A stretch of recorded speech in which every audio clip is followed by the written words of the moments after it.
Welcome to Skeptically Speaking podcast. I'm Sweet Pea and I am Skeptically Speaking. Thank you for joining us today. We will be speaking the madness of Labubus. Is it a new fashion craze or has it become an obsessive cult? Come down the Labubu rabbit hole with us. So I don't know if many of you have seen Labubus. How about you, Skeptically? I have. I see one right now. What are your thoughts on them?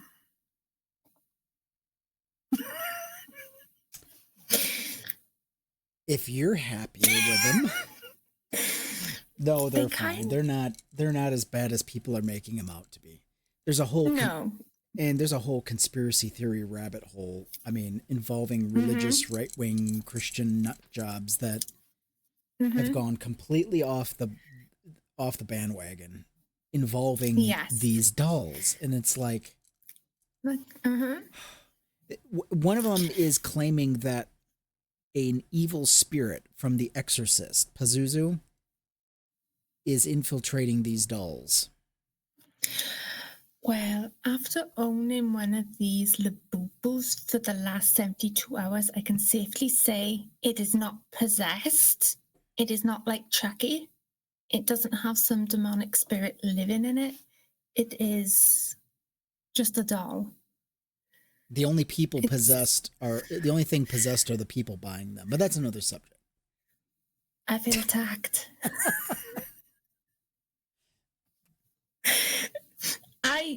I have fallen for the boo-boo craze. I think we'll get more into that now, but let's just reverse a second and we will talk a little about the Labubu's creator, Kasim Lang. He works, and I'm not sure if he owns Pop Mart, but Labubus have become very popularized, and there is a surge in the popularity in the combination of factors. You know, it's unique looking, it's slightly unsettling yet cute design, because kind of looks like a gremlin meets a troll. Do you think? Yeah. It's ugly, but it's cute, you know?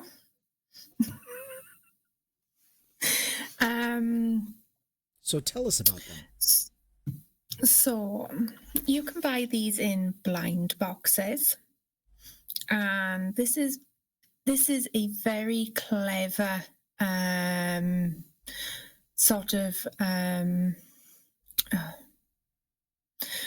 the word I'm looking for. This is a very clever sort of marketing ploy where it's like having a Christmas gift. And each of these little teddies, you don't know which one you are getting because, you know, you've got blind boxes. So you've got, I think it's 72 characters that you can collect in like different colors and stuff. Plus you've got a rare Labubu as well. That is not on the box. It's like it's a black and white color, I think it is. It's, you know, it's a rare, and I think like you've got a 1 in 72 chance out of the set of getting the super rare one. So I think that's why it's become so popular, these blind boxes. It's also like a sense of nostalgia. Like, I don't know about you, but like I grew up in the 80s and 90s and I collected a lot of stuff, you know, from Barbies, Polly Pockets, Beanie Babies, you name it.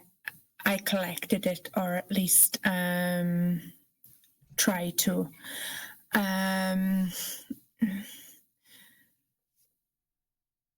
So they have become really popular in the social media trends.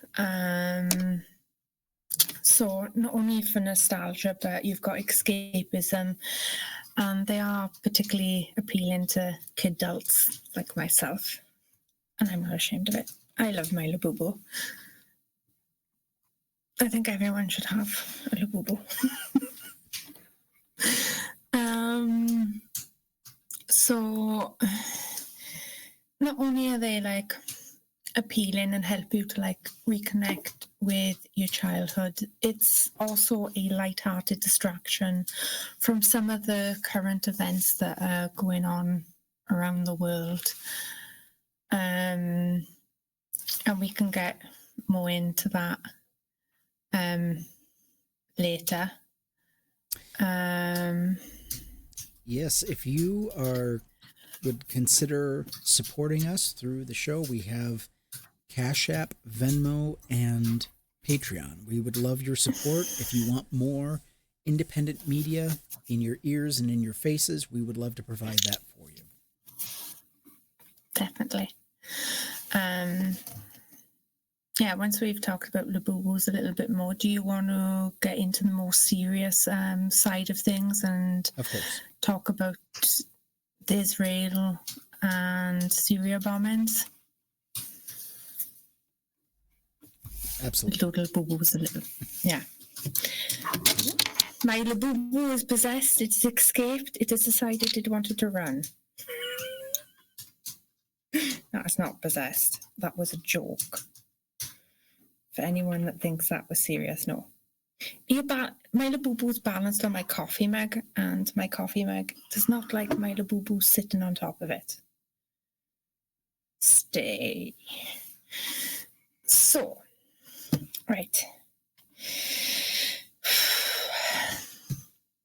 So obviously Labubu has got distinctive features, little pointy ears, a toothy grin, very expressive eyes, making it instantly recognizable, and it does stand out from other toys in kind of a cute, scary way. It's kind of like a gremlin in a cosmetic troll, except without all the fluffy hair on top. What type of animal is it supposed to be?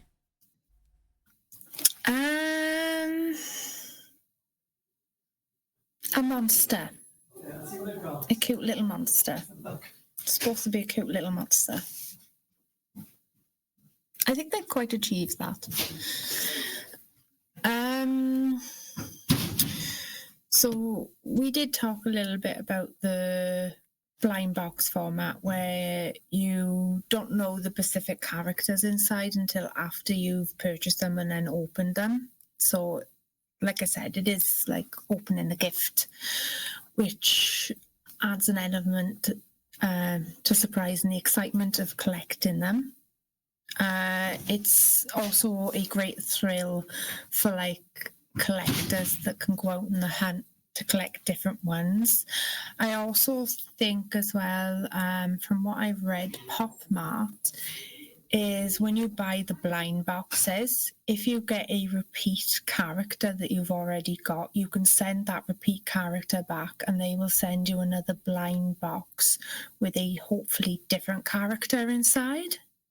So you can, have the different ones in the collection instead of having like the repeats, which I think is quite fascinating. So do you think many of the Labubus are reminiscent aesthetically of like some storybook characters and elves? Does that trigger any sense of nostalgia in you skeptically? To be honest, I never was into the latest toy craze, so a lot of I know the names, I just never had them. We lived on thrift store toys. Nothing wrong with that. Do you know some of the best bargains you can find in thrift stores?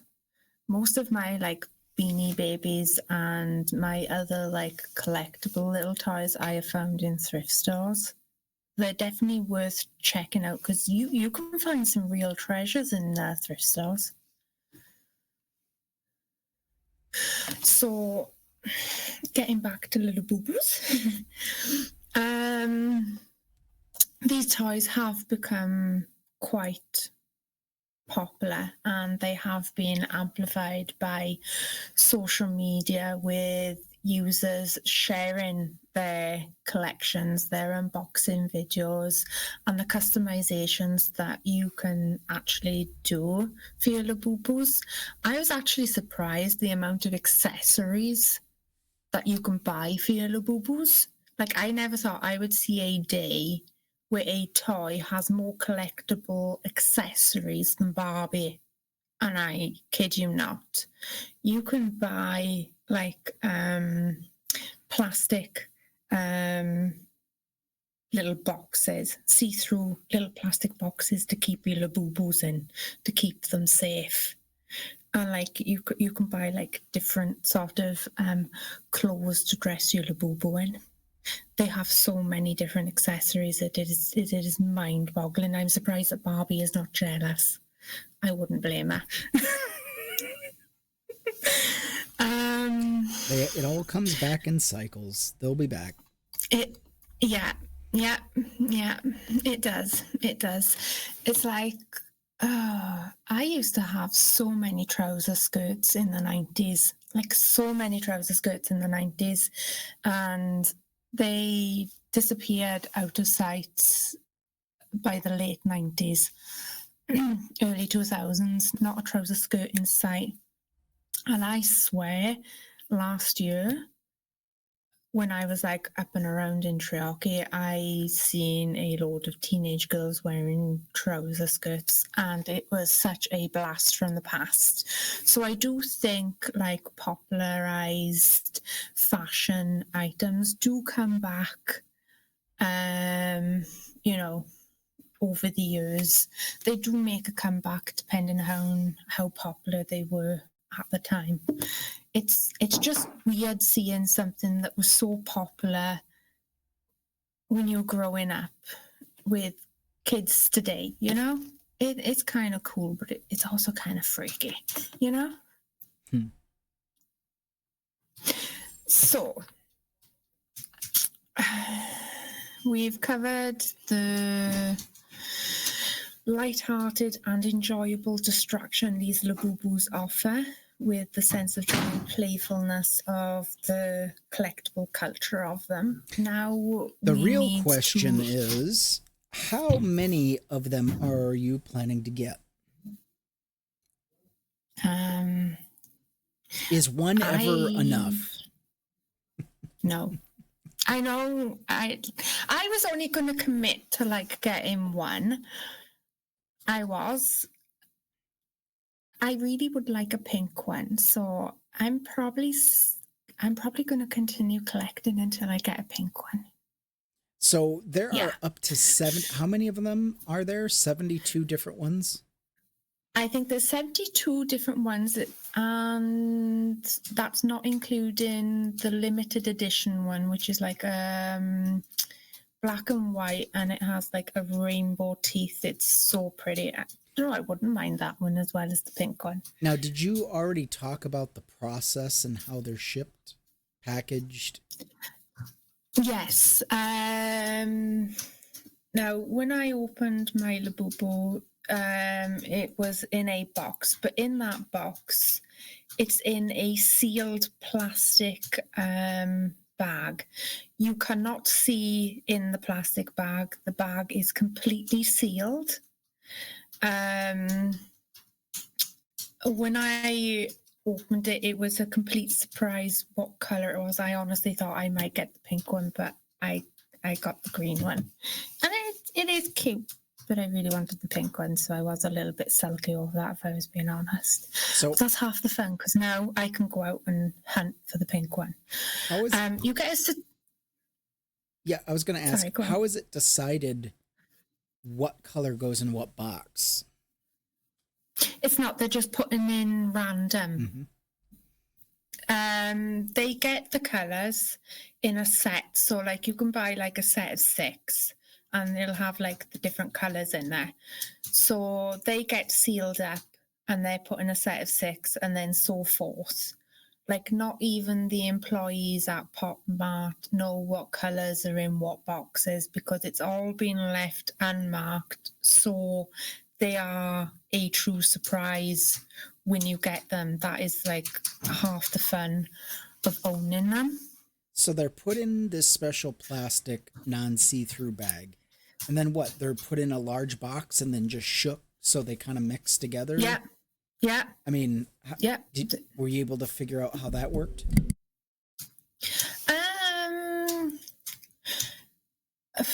Apart from Pop Mart will give you a new toy if you've got a repeat colour. So if you've already got one toy like the same colour, you can message them, you know, let them know, hey, I've already got this one. You send that one back, and then they'll send you a brand new blind box with hopefully a different colour that's in it. But no, the employees at Pop Mart don't Pop Mart. Sorry, I apologise. Pop Mart. They don't know what colours are actually in the boxes because they are blind boxes. I think that's what is fueling the craze of them. Like,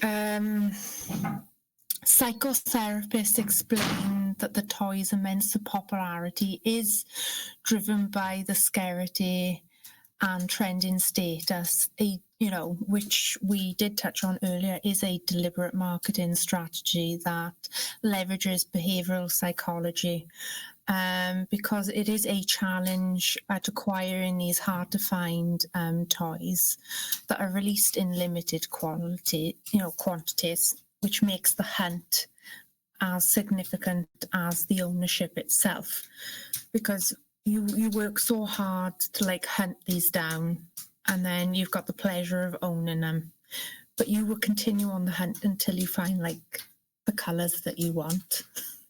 So it's an ongoing thing. Like I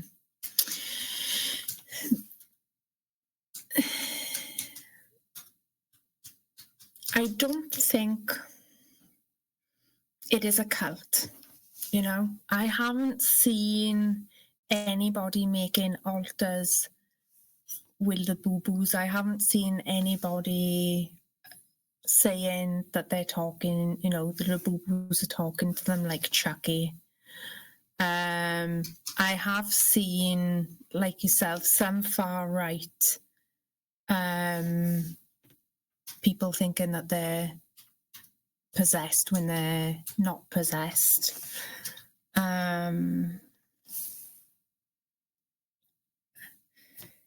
But I'm pretty sure the far right pretty much does that with anything they don't understand. They attack it and sort of come up with something absolutely ludicrous to spoil other people's sort of fun. I mean, just look at the books that they're banning. Like, they don't understand or even try to understand what's in these books. So rather than sitting down and actually reading books to understand them, they're like, oh, we'll just ban them because we can't be bothered to learn from them. And it's not also about them not understanding what's in the books, but it's about them controlling the narrative as well. Are you saying that the unhinged religious right-wing fundamentalist Christian nationalists would spread false rumors about a toy? Yes. When has that ever been done in history? More times than I can count. More times than I can count. More times than I've had Sunday dinners. More times than I've slept. Yeah, I think they're. I mean, it used to be they would complain about the craze itself. Oh, it's just, these people are just going hog wild. They keep ransacking the stores, rushing through the store, trying to get the last one. I remember when it was like that. Then it went deep. Then they started going. I mean, they're like, oh, this must be demonic. My goodness, what's making them behave this way? It's like Does this look demonic to you? Did these grannies and grandpies, did they miss the 40s and 50s? They have the same crazes going on in stores. Yeah. How could you say that that's a demonic face? What about that face is demonic? Come on. Come to me. This is so cute. I just want to spend the day going boop, boop, because it is so cute. And I can't be the only one that just wants to boop that nose. So be honest, what is your stopping point? When is enough, when you don't get let's say you don't get the color you want, how many times are you willing to go to order? Till I get the pink one. Till you get the pink one. Okay. So you could potentially, there is a possibility of you ordering all 72 of them. Yeah. There's even a possibility that I can order all 72 of them, still not get the pink one, but get the limited edition one instead. And would you stop at the limited edition? No. Okay. I want the pink one. I got it. All right. Limited edition isn't good enough for you, eh? Yeah. Well, so there's just like one last. Go ahead. I was just gonna say, so I honestly think these are just fun collectibles, like, you know, Polly Pocket and Beanie Babies, Barbies, you know, trains, and all the other little collectibles that we've all collected as kids.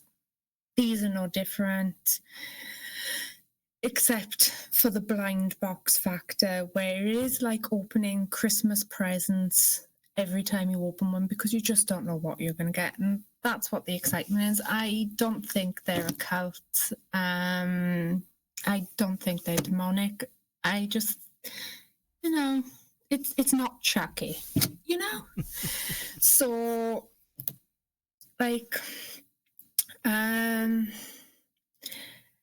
so it's probably just a mere case of kid adults like myself that are just having innocent fun, recapturing our lost youth, and it isn't some kind of crazed cult.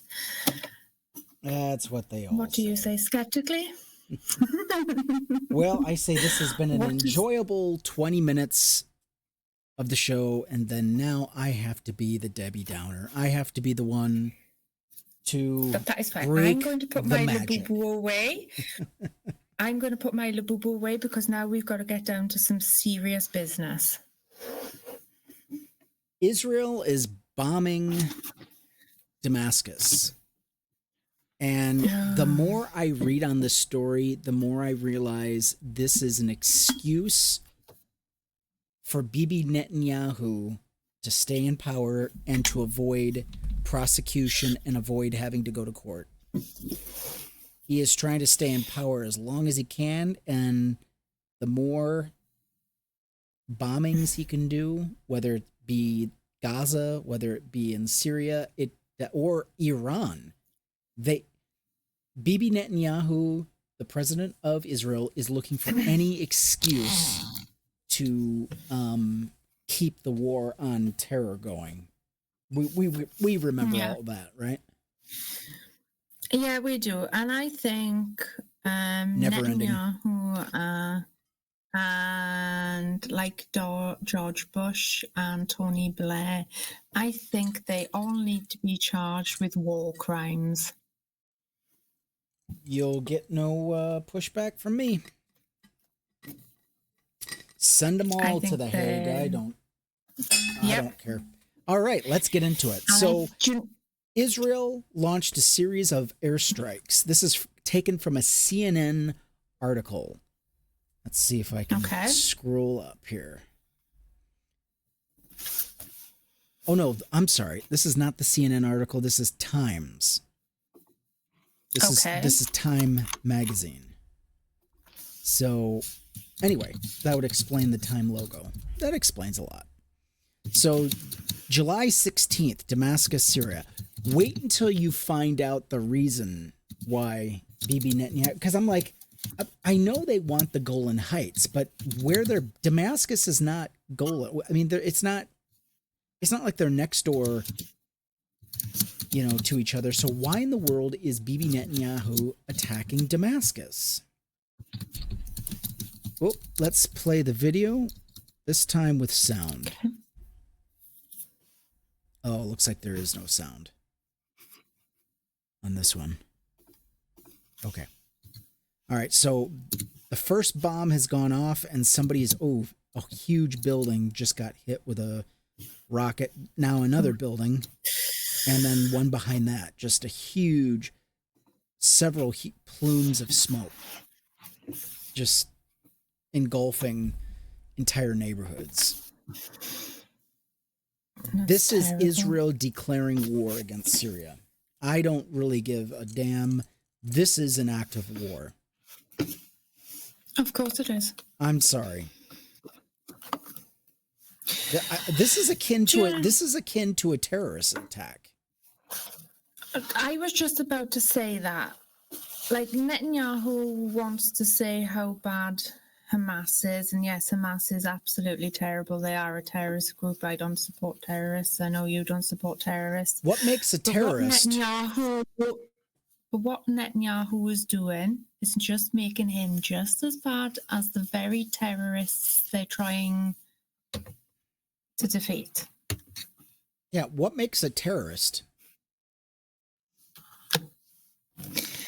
Murdering innocent children. Well, terror. Innocent I mean, people. that's pretty much, yeah. Yeah. So when you subjugate an entire population with just ongoing violence, you're going to get violent people that are going to come out of this, and they're going to enact revenge. So Israel launched a series of airstrikes on central Damascus early Wednesday, targeting what it called key Syrian military infrastructure, including the Syrian Defense Ministry headquarters and facility near the presidential palace.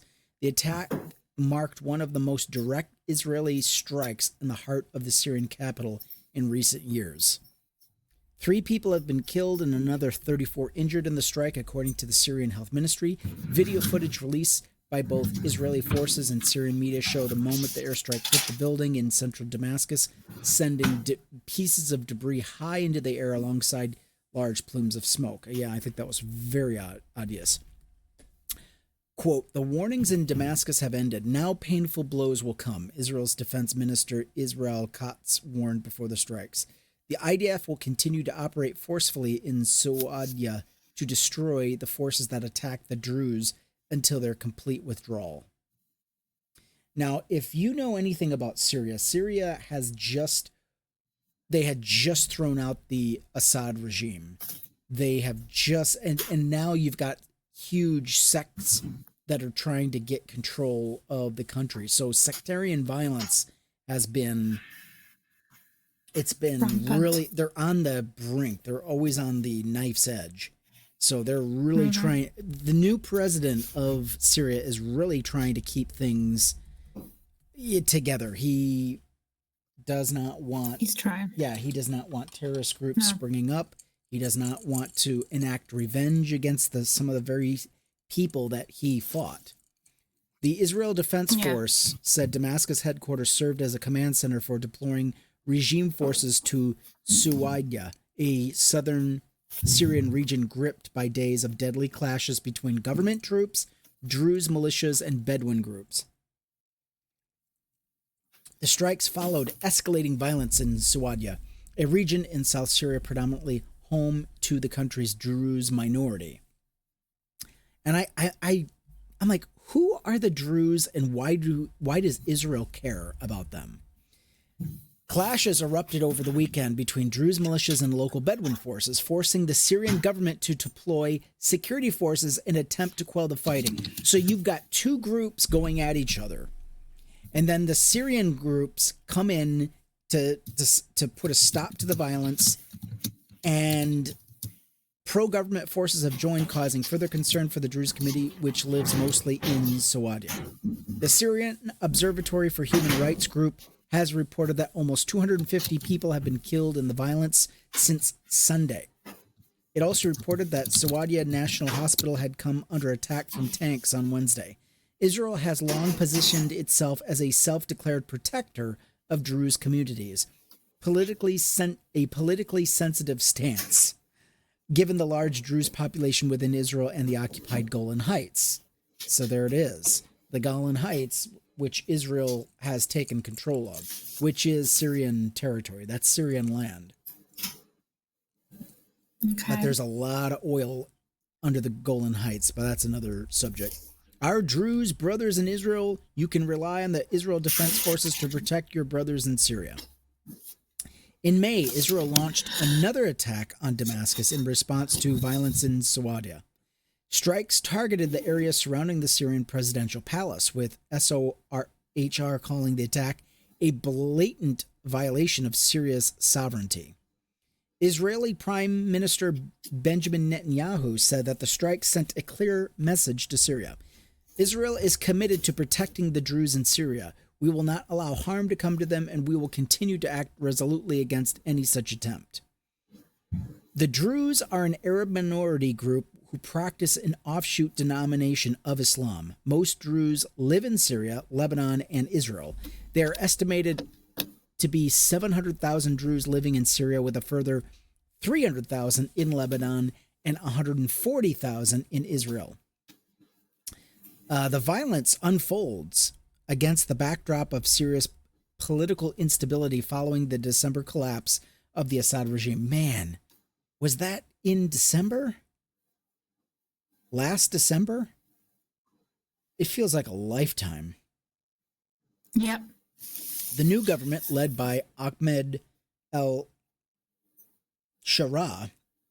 and dominated by factions of the, I cannot pronounce that, recently delisted as a terrorist group by the U.S., has struggled to stabilize the fractured state and protect the vulnerable minorities. Despite al-Shara's pledges to safeguard communities like the Druze and Alawites, recent attacks on Alawite towns in northwestern Syria have renewed fears that the country's sectarian fissure remain dangerously exposed. Israel's strikes in Damascus, particularly those aimed so close to Syria's presidential seat of power, may mark a turning point in how Jerusalem is willing to project power across the border and risk drawing Israel deeper into Syria's post-Assad unrest.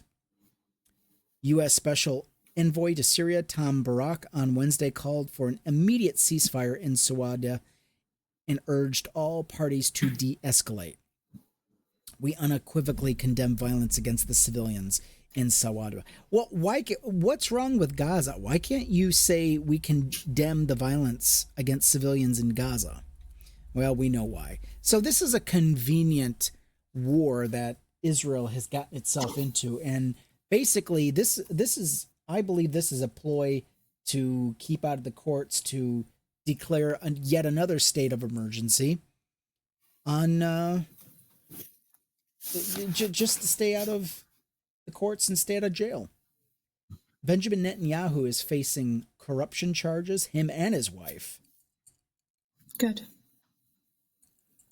But corruption charges should be the least of his worries. Well, but nothing can be done because... Okay, here's the CNN article. Who are the Druze and why did Israel bomb Syria to protect them? Yeah, okay. I don't believe the official story, but it's a convenient.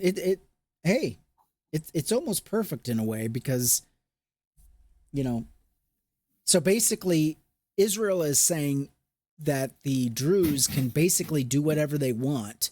They can pick fights, they can start skirmishes, and if anybody pushes against them, if anybody pushes back, then Israel is going to come and start bombing Syria.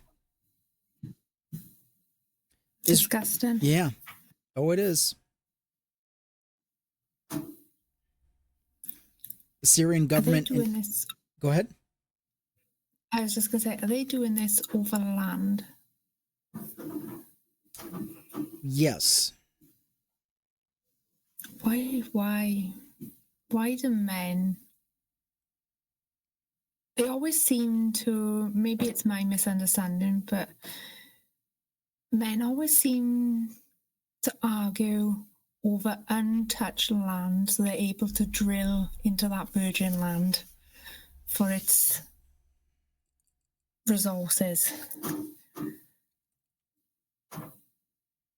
Can't they just realize that land doesn't belong to them? They just need to leave it alone, not start wars and cause chaos to have something that doesn't belong to them. Yeah. And what's interesting about them, the Syrian Druze, they don't really have a figurehead. I mean, no. And their loyalty is with whatever state. I don't know. It's like okay, so in the 1967 Six-Day War, Israel took the Golan Heights, and then they formally annexed it, to their country in 1981. Basically what Vladimir Putin is trying to do with Ukraine right now. So the Druze that lived in that area, they basically became, I don't know, Israeli property? I don't know how else to call them. Subjects? Most of the Druze that lived there, they rejected the offer of Israeli citizenship. And when they were refused, so those who refused were given residency cards, but they're not full-fledged Israeli citizens. So I think Bibi Netanyahu is trying to curry favor with the Druze. I don't even know if I'm spelling. Am I pronouncing that correctly? Druze? Probably not. Let me look that up. How do you pronounce Druze? Let's see. It is. I was saying it correctly. Druze. Yeah. D-R-O-O. Yeah, that's like saying choose. Okay, cool. Yeah. I got it right this time. I normally don't. Get it right. You're fine. So just a question. So is Netanyahu using the Druze as like a modern day Gestapo like Trump is using ICE? Just out of curiosity. I'm not willing to go that far. I think he's trying to get their loyalty because, hey, they're a minority, and anybody who's standing with them, how should I say this? I without knowing too much about them, I have a feeling that the enemy of my enemy is my friend kind of a deal. Yeah, but doesn't that situation always end up blowing up in like the face of person who's trying to use the people like that? Why? So I guess the question is, why are they at war with Syrian troops? How did this happen? So after overthrowing long-term dictator Bashar al-Assad, al-Shara pledged inclusion and vowed to protect all of Syrians' diverse communities. Sounds nice. But the Druze remain cautious of the new president, of course. They have expressed concerns over the exclusions of some of their leaders from al-Shara's national dialogue processes and limited representation in the new government, which includes only one Druze minister. Now, my question is, why in the world is al-Shara hesitant on including them more? Well, when you look up the Druze themselves, it is a closed society. It's completely closed off. They don't even allow for converts into their sect of Islam. No. So when you are that fundamentalist, I don't know that there's any. It would be like allowing for Hamas. I don't know. I don't know much about the Druze, but what I've read, they're Christians, from what I've read. So I can only imagine that would be akin to like Catholics trying to join the Westboro Baptist Church, you know. it's yeah. I don't get it. Yeah. So when Israel intervened, Bibi Netanyahu said the country is committed to preventing harm to the Druze in Syria due to the deep brotherly alliance with our Druze citizens in Israel and their familial historical ties to the Druze in Syria. Israel they want to protect the borders within Syria. They want to keep a military presence in Syria. So by coming to the aid of the Druze, they already have potential access to their militias, to the Druze militias. So there are already Druze within the Israeli military. It wouldn't be a far stretch for the Druze militias to come under the umbrella of the IDF. And who knows? This could be a ploy to get even more land, to take over more land from Syria. Would not surprise me. No, it wouldn't surprise me either, but do you think Netanyahu's wanting to include them because he'd possibly gain around 700,000 new troops? One more time? Do you think Netanyahu's wanting to include the Druze because he'll probably get around 700,000 troops? Well, that's my conspiracy theory. I don't have any documents to show, oh yeah, this is definitely happening. I mean, it's a possibility. Yeah. But I mean, I wouldn't just put it cottoned past on to that just now. Yeah, I've just cottoned on to that now after reading a few things, and I was just like, So not only is he going to be gaining more land from Syria, but there's like, 700,000 Druze that he could potentially turn into a deadly weapon. Not that he hasn't already turned some of them. Yeah, so the U.S. has been trying to open up relations with Syria. As a matter of fact, Syria has been taken off the sanctions list.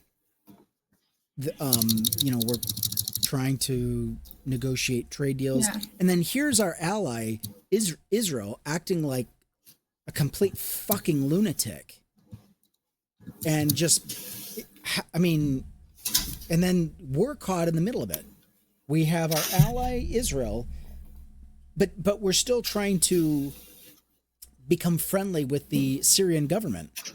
And how are they going to trust us if we keep taking Israel's side? No, exactly. I suppose the only good thing about this is where relations with Syria have opened, that the humanitarian aid has been put back on for them. I think the humanitarian aid should be allowed to go back into Gaza for the Palestinian people. They need help too. No, I know, I'm getting distracted. Yeah, we are on the wrong side of history on that one, I'll tell you that. So there is a ceasefire happening. It seems to be holding. The Syrian government seems to be holding its commitment to pulling troops out of the Sawadia region. But I mean, if the Druze rejects the deal, the ceasefire deal, and they just continue fighting, well then there you go. How long do you think the ceasefire will last? I don't know. Days, weeks, maybe a month. But it's just sad. It really is. The violence underlines the challenges al-Shara faces trying to consolidate authority over Syria, which is still recovering from more than a decade of civil war. I mean, it's just been terrible what the Assad regime has put the Syrians through. And then we hop over to the BBC, and here we go. It's like you can't. This is why it is such a closed off fundamentalist group there's no dealing with them. I mean, it's like if they're not going to accept any deal, if they're not going to accept any authority, and they think they're a law unto themselves, I mean, the Druze could very well become a terrorist insurgent group. Mm-hmm. And all they'll need is a little push. Yeah. Do you think that Netanyahu is going to turn him into like his personal sort of militia? I mean, he would be a fool not to.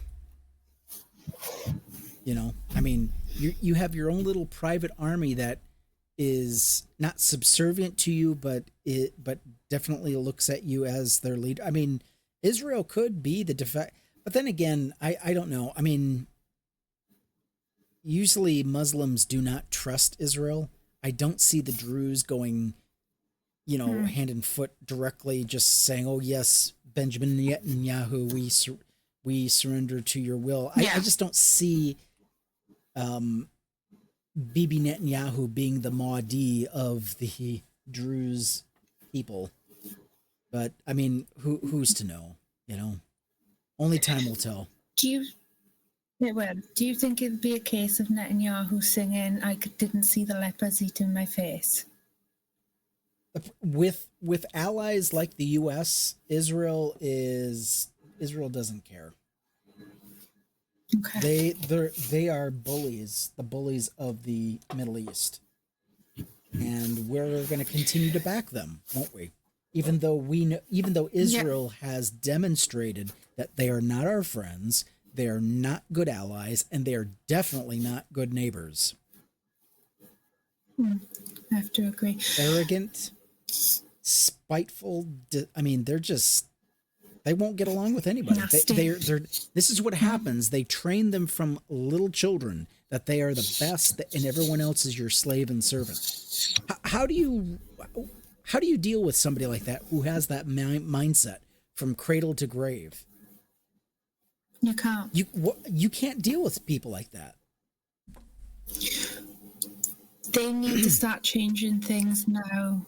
For the younger generation, they need to get them in school so they're learning. No, that's what they proper. This is the scary thing. This is what they are taught in their own schools. They're taught this mindset. They shouldn't be taught that. They shouldn't. That's and that is what the religious right-wing fundamentalist Christian nationalists in this country. This is what they want. This is the future that they want. They see what Israel is doing and they're like, yeah, that's a nice school model you got there. We could do that. Isn't that what they're already doing by bringing the church into the schools? They're working on it right now. They don't have the grip. Banning books. It's a start. The books. It's the death by 1,000 cuts. Mm-hmm. Yeah. Mm-hmm. How do you think this will play out? Well, we're going to keep monitoring this story. That's all we can do. And until then, we want to thank you so much for sticking it out and watching us. And like we said at the beginning, if you could please support us as independent media, we would like to be your voices. Thank you so much for considering us. You can find the links in the description. Cash App, Venmo, or become a Patreon subscriber. We'd love to have your support. Thank you so much. Please like, share, subscribe. We appreciate you all. And thank you for letting me nag you about the boo-boos. Not a problem.